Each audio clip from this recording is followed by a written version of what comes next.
That is sure. That watering process is hearing, chanting, and remembering Harikatha.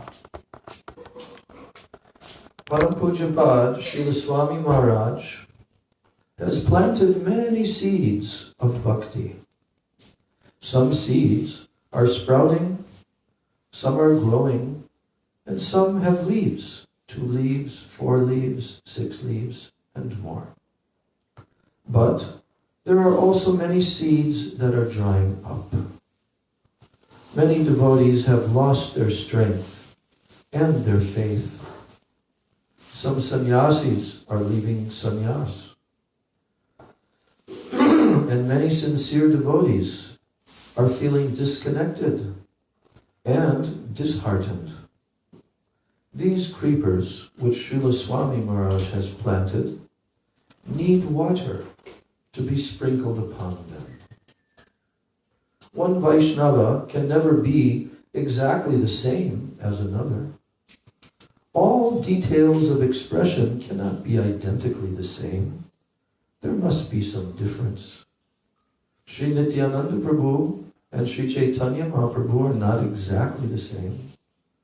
Srila Rupa Goswami and Srila Sanatana Goswami are in the same line, but they're not completely the same. The leaves of any tree, like a mango tree, are not all the same. There must be some difference.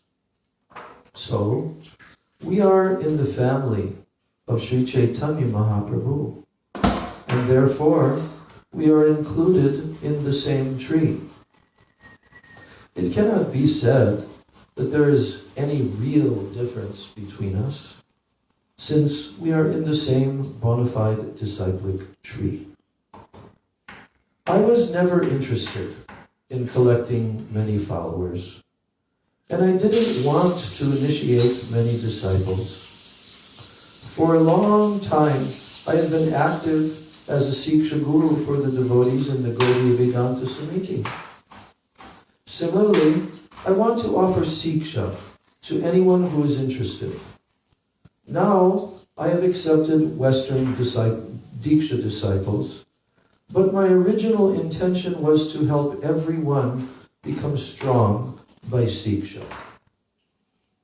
I want the devotees to benefit from the Siksha of all bona fide Vaishnavas. I want them to advance more and more in Krishna consciousness, to have love and affection for each other and for all other Vaishnavas. I want to see Srila Swami Maharaj's movement become healthy and strong. Srila Bhakti Rakshak Sridhar Maharaj tried to help in this same way because he was also requested by Srila Swami Maharaj. He never called the devotees or tried to cause any disturbance. Many were attracted and they came and they wanted to hear Harikatha, and he was distributing Harikatha. Other Gaudiya Vaishnavas are also doing this. We are speaking Harikatha here, and so many devotees are thirsty to receive this.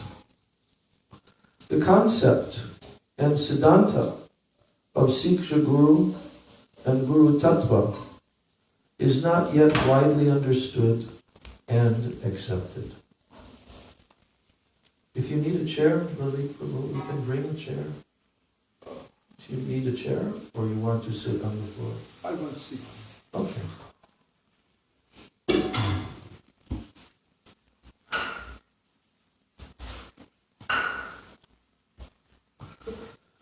So, we are speaking Harikatha here, and so many devotees are thirsty to receive this. The concept and the siddhanta of Siksha Guru and of Guru Tattva is not yet widely understood and accepted. The Siksha Guru does not compete with the Diksha Guru. He assists the devotee and in understanding and carrying out their Diksha Guru's conclusions.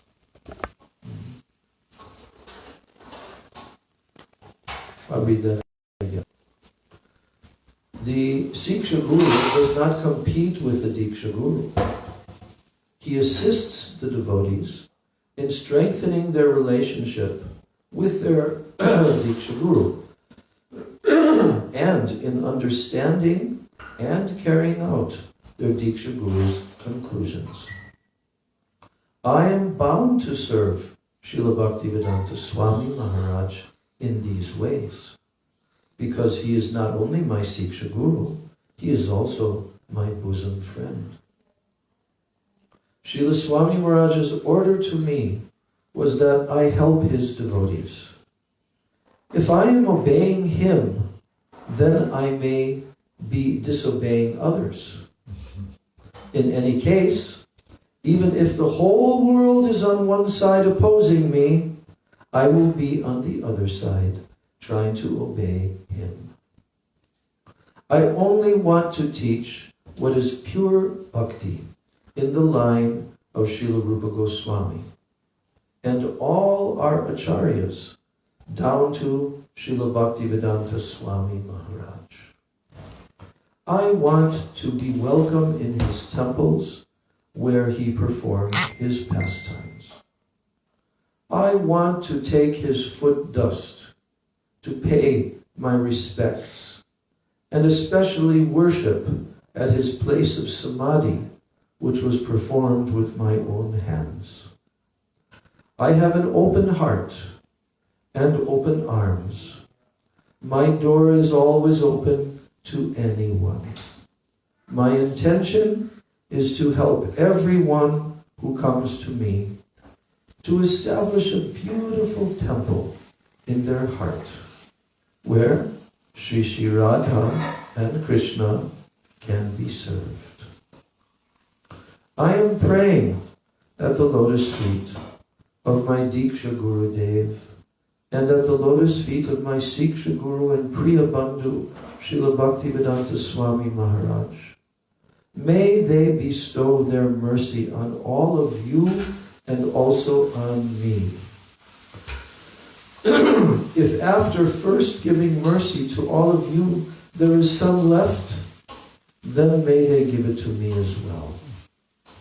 From my heart, I care for all of his followers who try to carry out his orders and spread Krishna consciousness. I am begging all of the Vaishnavas to be sympathetic to my attempt to serve the lotus feet and the mission of our beloved Srila Bhaktivedanta Swami Maharaj. He has kindly given me the opportunity to serve him, and I am offering my heartfelt pushpanjali at his lotus feet. It doesn't say when he spoke this, but just see how beautiful. Narayan Maharaj spoke? Yes. Srila Prabhupada? No, he's speaking a lecture. He's telling about his relationship with Srila Prabhupada. And he's telling how what he is preaching is not different than Srila Prabhupada. This is what he is expressing here.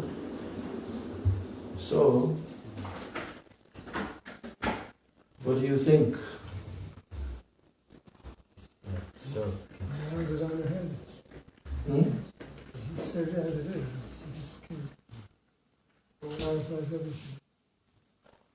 we also experience how our relationship with Prabhupada has been deeper and more appreciative. After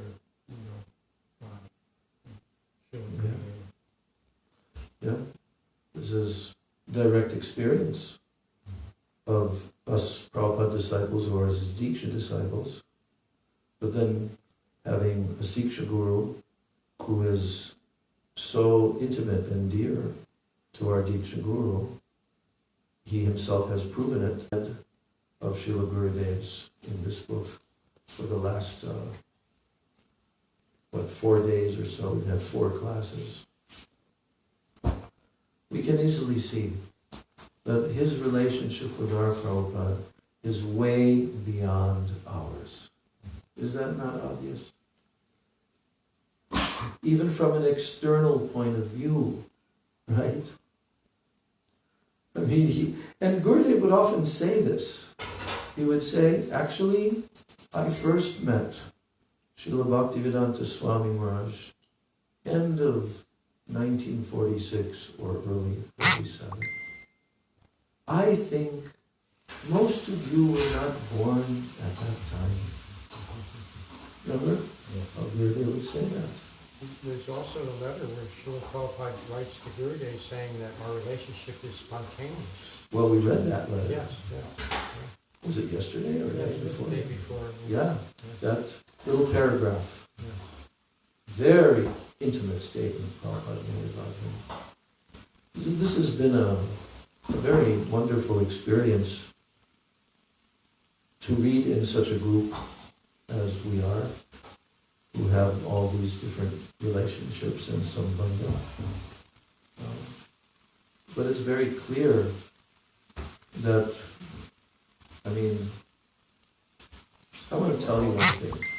In 2010, at Gurudev's final Italy festival, final European festival, before he left the planet. At that festival there was about 1,000 devotees. And they had like a huge, almost like a big basketball court that they had rented with the seats and everything. And at that point there was also some devotees who came from Poland. And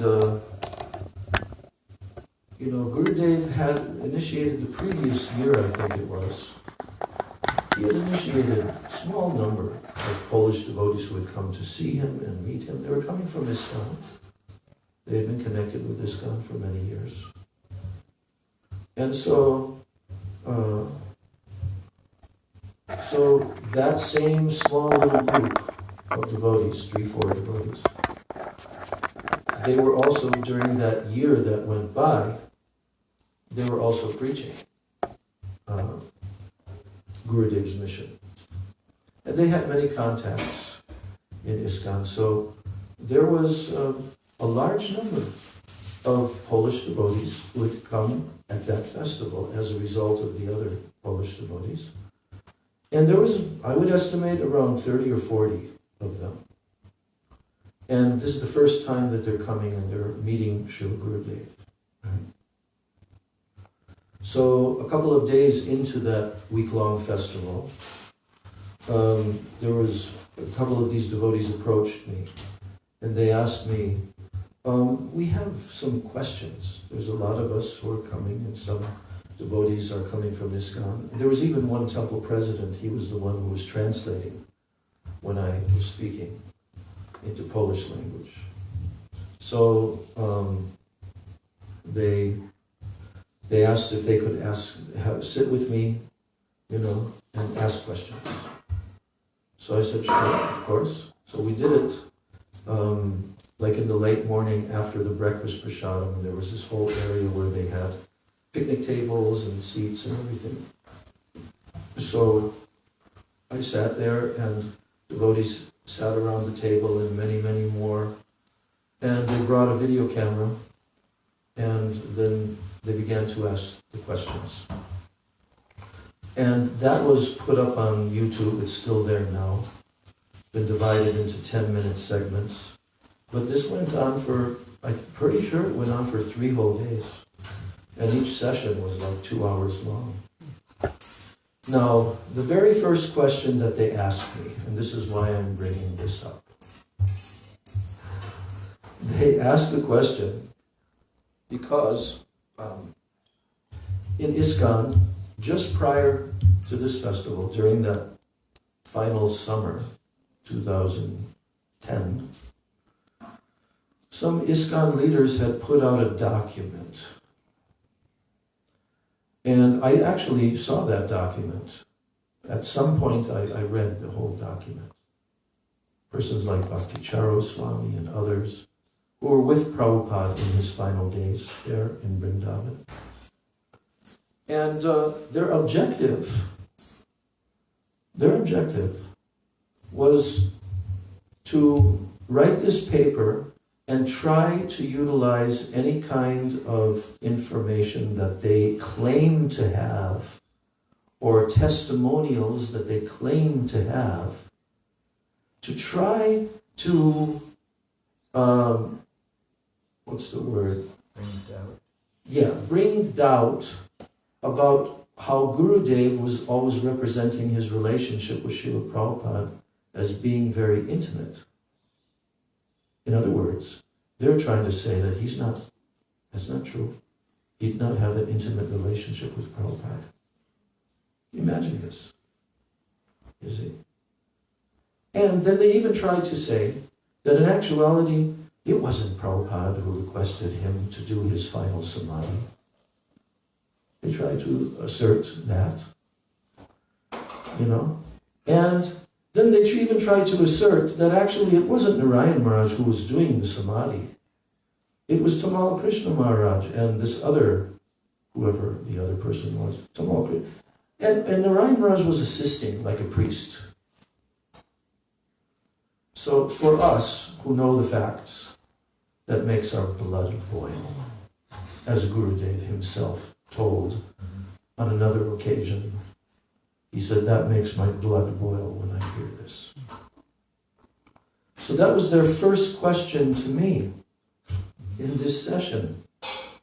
That we are hearing that Narayan Maharaj is saying that actually he has this intimate relationship with Prabhupada, but the GBC, they've done some and they're saying that he doesn't.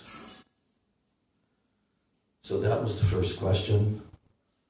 And, you know, they on the video, you can see the video where I start to speak, and but they didn't include the question that was being asked to me on the recording, because this is the very first question, and somehow the camera wasn't running at that point.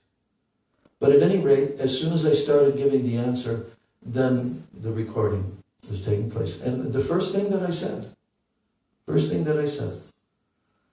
anyone who says like this, that Narayan Maharaj did not have a very intimate relationship with Srila Prabhupada, is completely ignorant.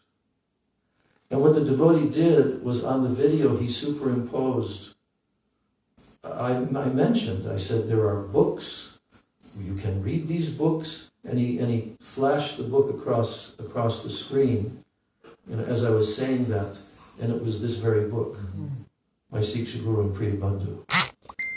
Plus, it was good they asked you because you were present there at Prabhupada's Samadhi with your own eyes, saw everything. Yeah, and then I told other things as well, but the main point I was trying to make is that they don't know anything.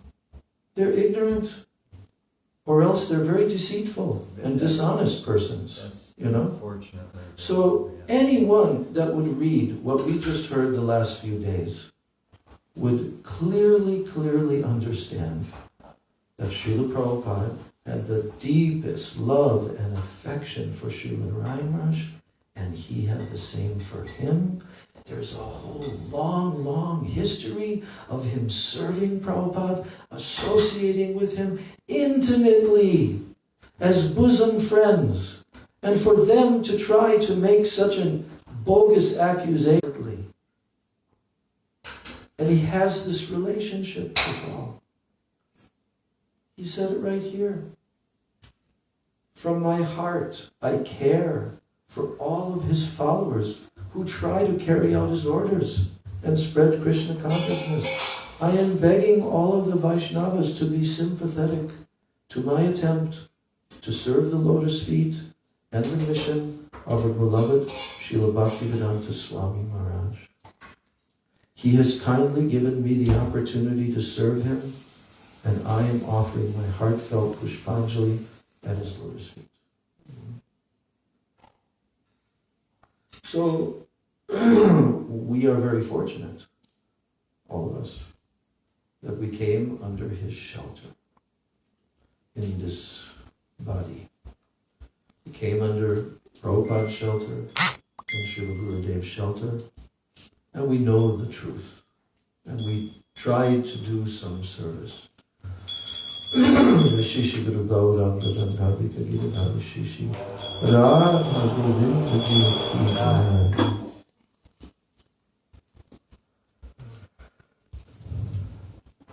So,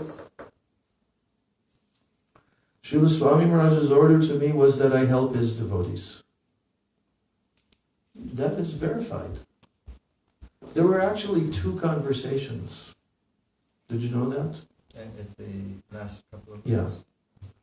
And one of them was recorded.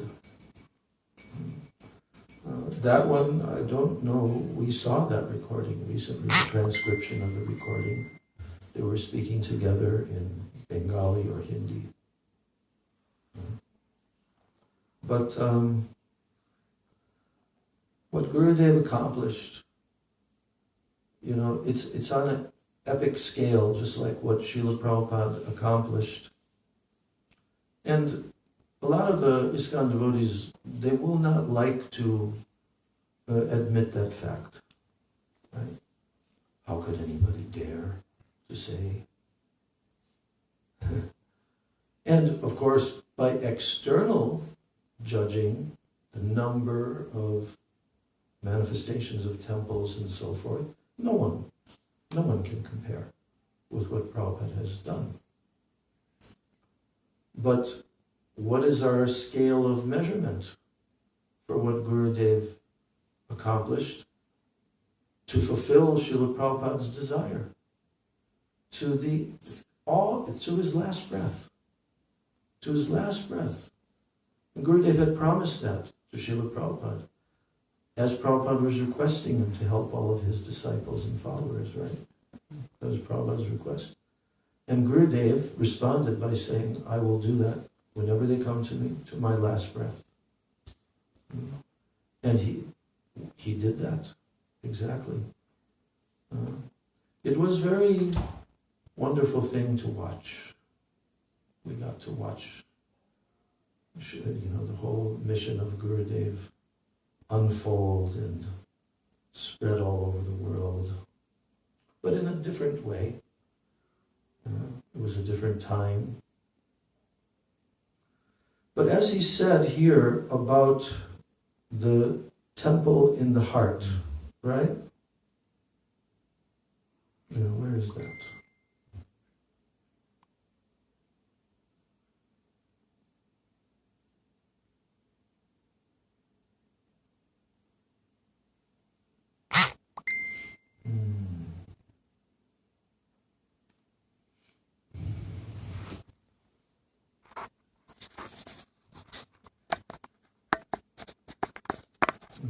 There's one place where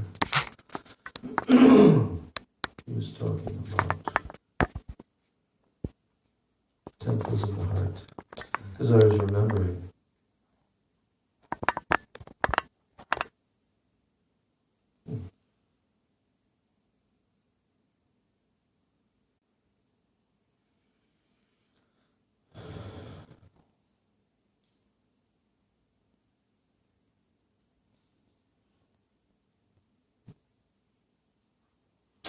Well, you know, once when we were with Gurudev, the first time that he came to Australia, that was the end of 96 and beginning of 97.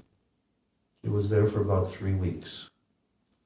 And that's where a lot of his classes were recorded and then made into the book Pinnacle of Devotion. Originally, we had a different title.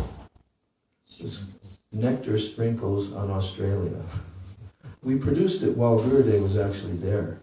Shamarani, of course, was the driving force, you know. And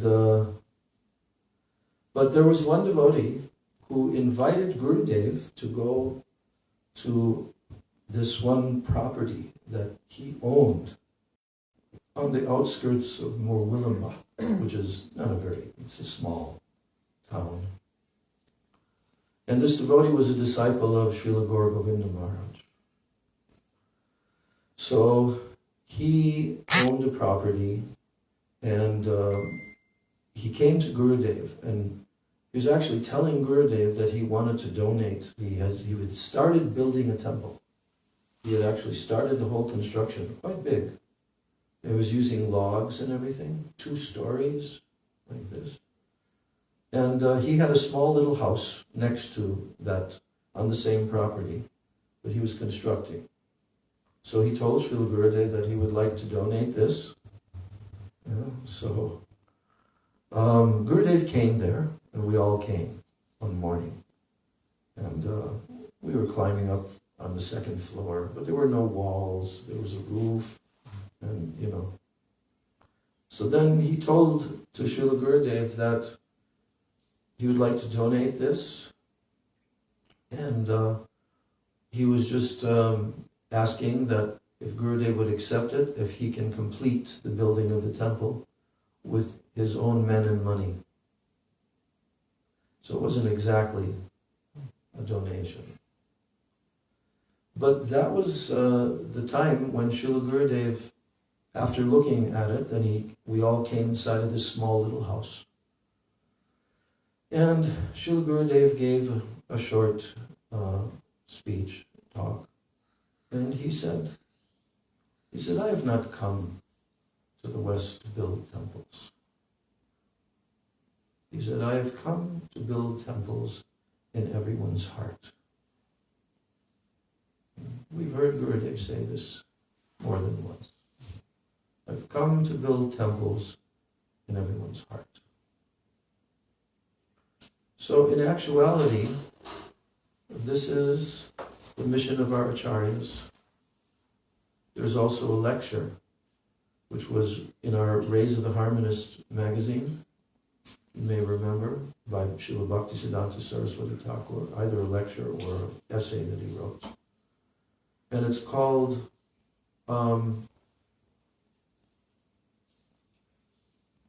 Erecting the Temple of the Srimad Bhagavatam. Remember? Any lecture like that? Erecting the Temple of the Srimad Bhagavatam. So, this was such a powerful lecture by Srila Bhaktisiddhanta Saraswati Thakur. We have it. That's another thing we can read. So, like that Society of Sri Gauranga, you can also read that. All interconnected with these topics that we're discussing now. But the way that Srila Bhaktisiddhanta Saraswati Thakur was explaining about that actually this mission is for this purpose, to erect the temple of the Srimad Bhagavatam. So, the whole mission of Chaitanya Mahaprabhu is based upon the Srimad Bhagavatam. How do we know that? Because the famous verse written by Vishwanath Chakravarti Thakur, where he tells what is the mission of Chaitanya Mahaprabhu, and Prabhupada quoted that verse many times, Gurudev quoted, all of our acharyas. And what is that verse telling? Aradhyo Bhagavan Brajesha Tanayas. What is that? What is that statement? This is the first statement. I think 5 different statements are there. Stating that what is Chaitanya Mahaprabhu's matam idam? That means his opinion. Worship Bhagavan. Aradhyo Bhagavan Brajesha Tanayas. The best. No. What is the meaning of this line? The best. Aradhyo Bhagavan Brajesha Tanayas. The best service for those Brajvasis and No. Eventually it's the gopis everywhere. Eventually. No, what is the meaning? Aradhyo Bhagavan Brajesha Tanayas. That's the first statement. What does that mean? We have more chairs for you. Would you like it? Okay, okay, all right, yes. So what's the meaning? Aradhyo Bhagavan means who is the Aradhya Dev? Who is the most worshipable Bhagavan? Because how many Bhagavans are there? One. What? One. One Bhagavan? No. There are many Bhagavans. Millions and billions, and even today Prabhupada was saying trillions of expansions. They're all Bhagavan. But of all of them, who is the Aradhya Bhagavan that Chaitanya Mahaprabhu is worshipping? There's only one. And who is that? Brajesha Tanayas. What does Brajesha Tanayas mean? Tanaya means son. Vrajesha Tanaya. Vraja Isha. Who is Vraja Isha? Nanda Baba. Yes. That's Nanda Maharaj is Brajesh. Sometimes Krishna is also called Brajesh. But in this context, Brajesha Tanayas means the son of the king of Braj.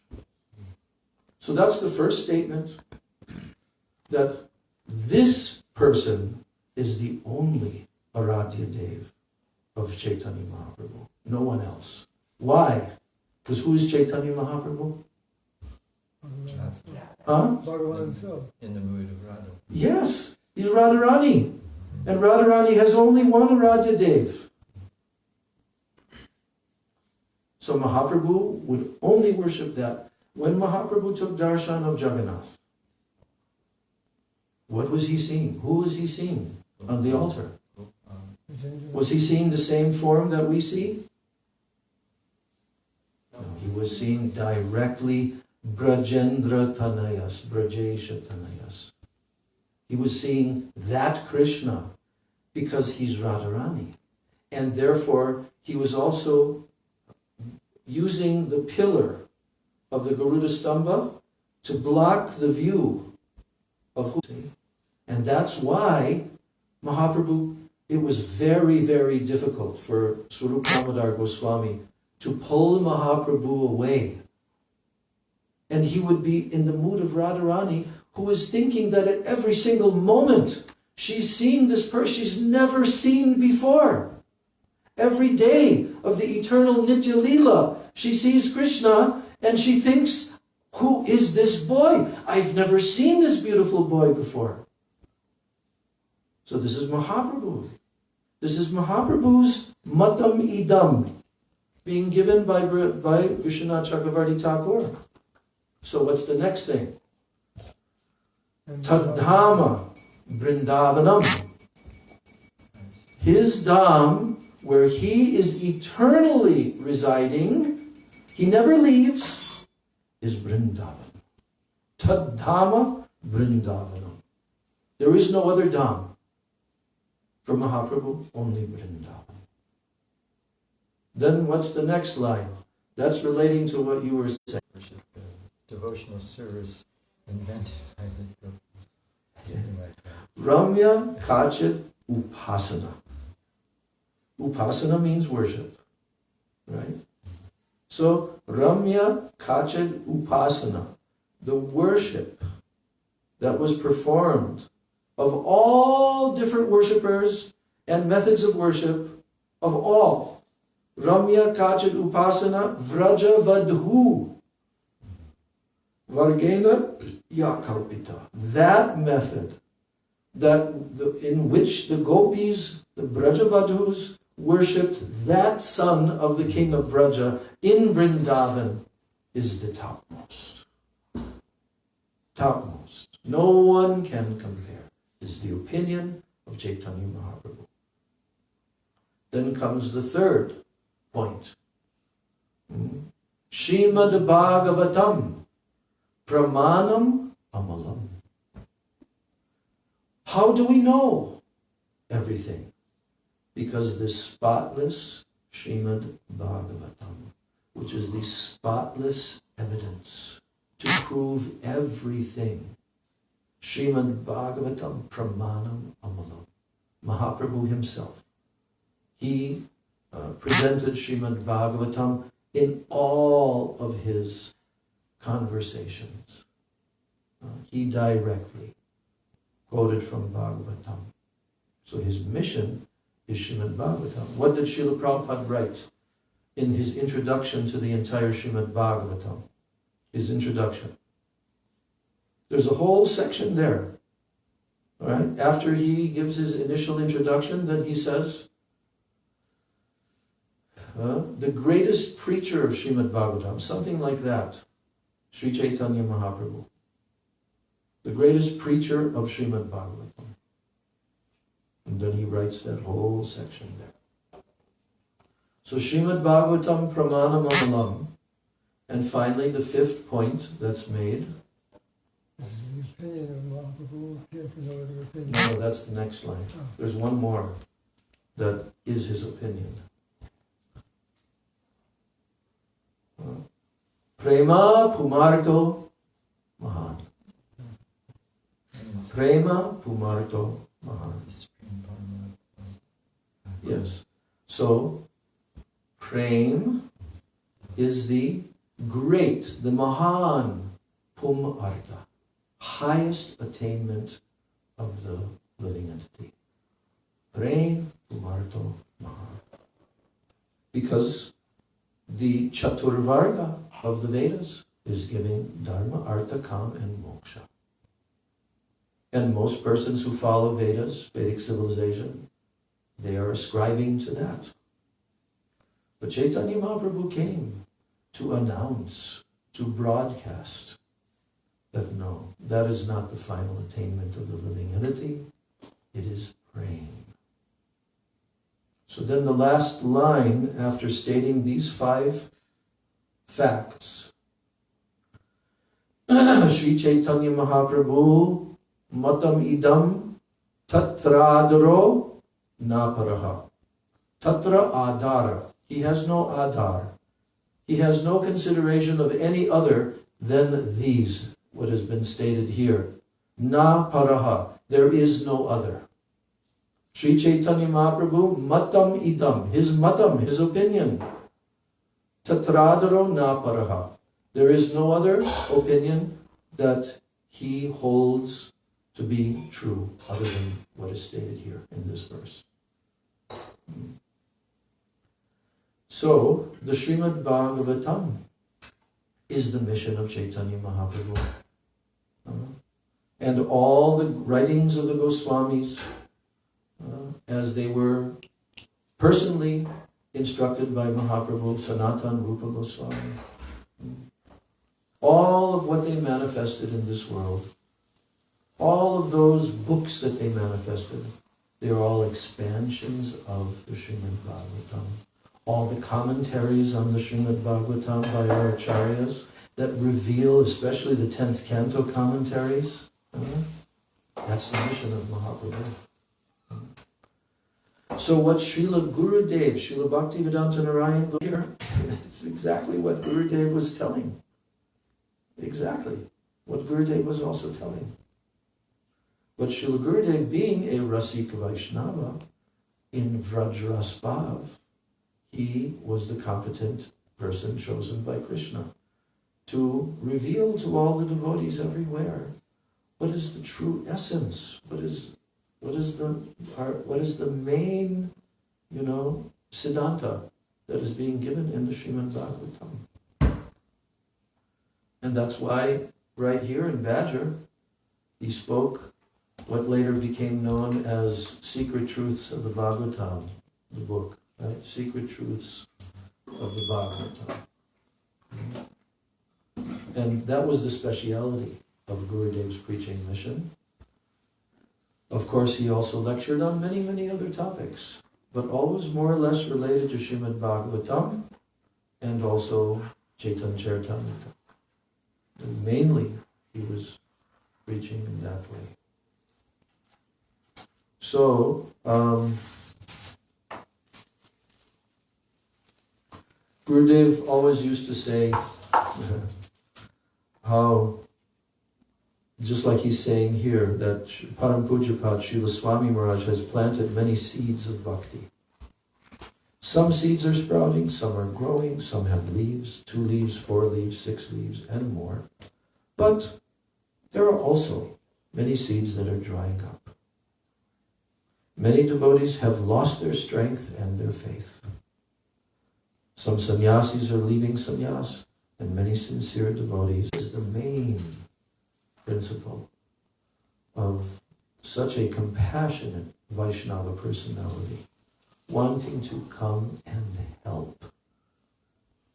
And especially, he had a very deep and intimate sense of relationship with anyone who had a relationship with Prabhupada.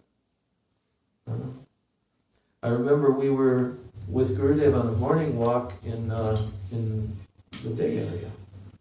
I don't remember what year, but it was mid-2000s, 2005 or something, maybe. And Gurudev had arrived a day in advance, and Radhakanta Prabhu had rented a nice, like one of these suites. I don't remember the name of the hotel, but they have these all over America. Marriott Suites or something like that, where he had like a whole 2-story thing, terraced, like so many of these. And so Gurudev came, we came early to meet him. We went on the walk with him. And there was very few devotees. There was maybe 8 devotees or something. And Nemi Maharaj had a camera with him, video camera. So, we're walking, and then Gurudev sat on a park bench on the side. He wasn't really walking through a park. He was just kind of walking on that street, which was very nice, and it had lots of trees and everything. And there were some benches, because it's right near to this hotel. So then Gurudev, he sat down, and we were talking with him. And in the conversation, I remember that Gurudev was speaking something, and Nemi Maharaj mentioned to Srila Gurudev, Gurudev, it seems like you always, whenever you meet a new Prabhupada disciple is introduced to you, you seem to have a special relish to help that person. And then Gurudev said, yes, because Swamiji requested me to. And that is my seva to him, my direct seva to his request. Especially the Prabhupada disciples. Especially. Not that he, didn't have that same affection for all the other jivas that came, but because Prabhupada had specifically requested that, all through the years of his traveling, it would be a very wonderful thing to watch when another Prabhupada disciple who he hadn't yet met, came. So, Srila Gurudev, in such a beautiful way, he honored that order and that request from Srila Prabhupada. And I don't know what the number is. It would be nice to compile it, but I remember toward the end of those touring years, trying to estimate, because I had met Prabhupada disciples all over the world, traveling with Gurudev, who I never would have met otherwise, and so many Prabhupada disciples. So literally, there was no one else in this category of any traveling Vaishnava preacher, whether they're in ISKCON or Gaudiya Math or any other, who actually could claim or demonstrated that they were able to attract and help so many Prabhupada disciples. Right? There's no one else who was able to do on that scale of what Gurudev did. But they automatically became attracted to him. And Gurudev, he would always say that they are coming if I did not have my relationship with Srila Bhaktivedanta Swami Maharaj, no one would have come to me. So he always told like that. He even said that about Srila Bhakti Rakshak Sridhar Maharaj, right? Because of the relationship with Prabhupada. But that relationship is so sweet and so deep and heart-melting, actually.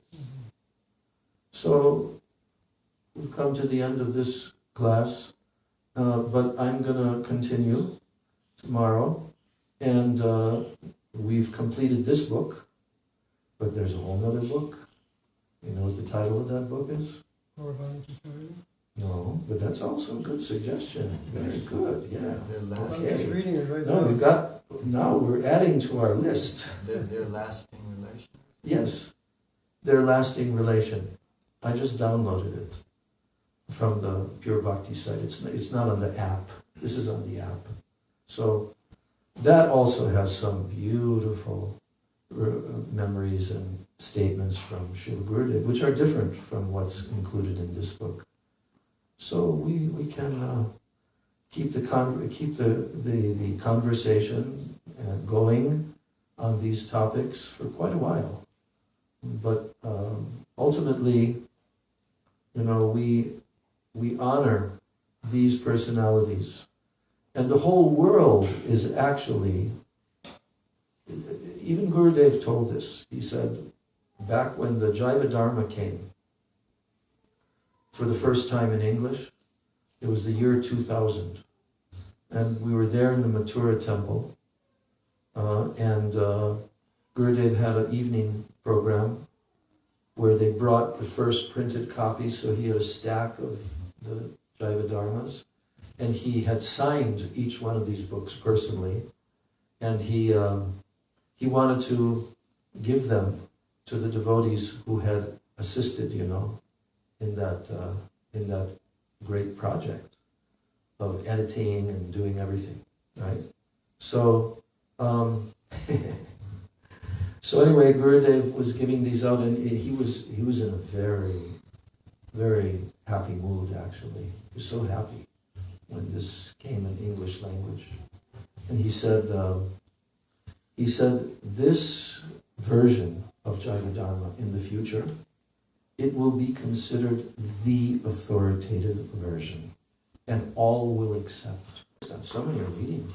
It has become the standard, even though Kusakrata did one translation, and I don't know, maybe somebody else, maybe even Bhanu Swami, I don't know, but nothing can compare with Gurudev's, you know.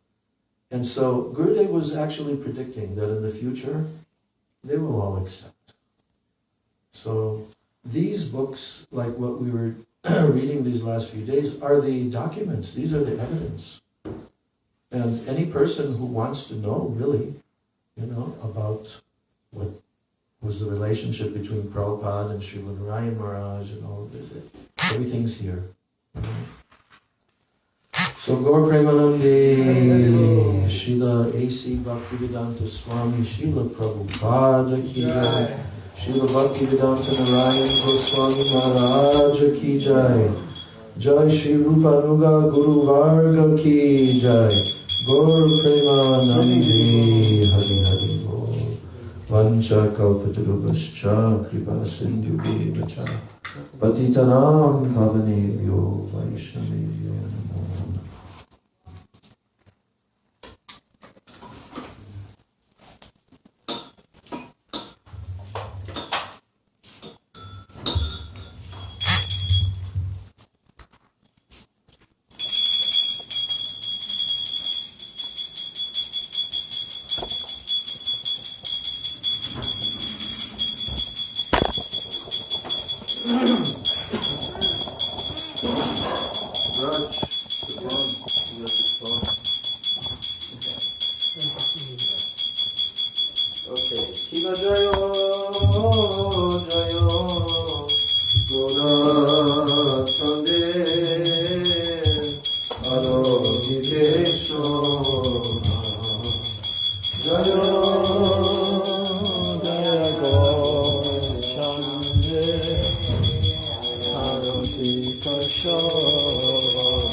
Jai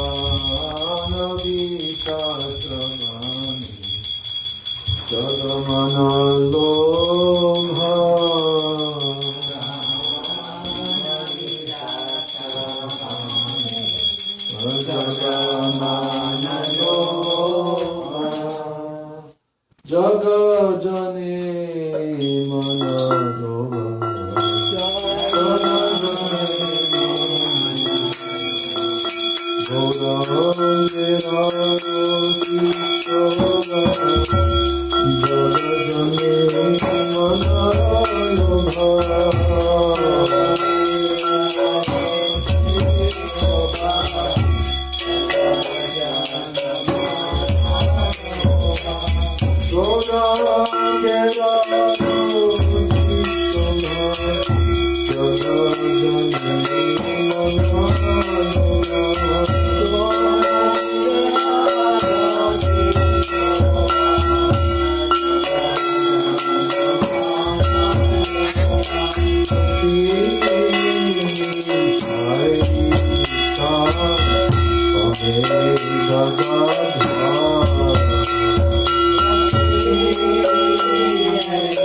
Radhe Radhe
Jai Suparikar Shri Shri Gauranga Gandharvika Giridhari Shri Shri Radha Govinda Jiu Ki Jai Jai Shri Jagannatha Baladev Subhadra Sudarshan Chakra Jiu Ki Jai Jai Shri Nitai Gauranga Ki Jai Tadiya Shubha Sandhya Arati Ki Jai Jai Nityalila Pravishta Om Vishnu Pad Paramahansa Asto Tarasata Shri Shila A.C. Bhaktivedanta Swami Maharaj Srila Prabhupada Ki Jai Nityalila Pravishta Om Vishnu Pada Paramahansa Asto Tarasata Shri Srila Bhaktivedanta Narayana Goswami Maharaj Ki Jai Nityalila Pravishta Om Vishnu Pada Paramahansa Asto Tarasata Shri Srila Bhakti Rakshak Sridhar Goswami Maharaj Ki Jai Nityalila Pravishta Om Vishnu Pad Paramahansa Asto Tarasata Shri Srila Bhakti Vigyan Bharati Goswami Maharaj Ki Jai Nityalila Pravishta Om Vishnu Pad Paramahansa Asto Tarasata Shri Srila Bhakti Pragyan Keshav Goswami Maharaj Ki Jai Nityalila Pravishta Om Vishnu Pad Paramahansa Asto Tarasata Shri Srimad Bhakti Siddhanta Saraswati Thakur Srila Prabhupada Ki Jai Mahabhagavad Srila Gaur Kishore Das Goswami Maharaj Ki Jai Shri Srila Sachidananda Bhakti Vinod Thakur Ki Jai Vaishnav Sarvabhaum Shri Jagannath Das Babaji Maharaj Ki Jai Shri Gauri Vedanta Charya Baladev Vibhushan Prabhu Ki Jai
Shri Lakshmi Nrsinga Deva Ki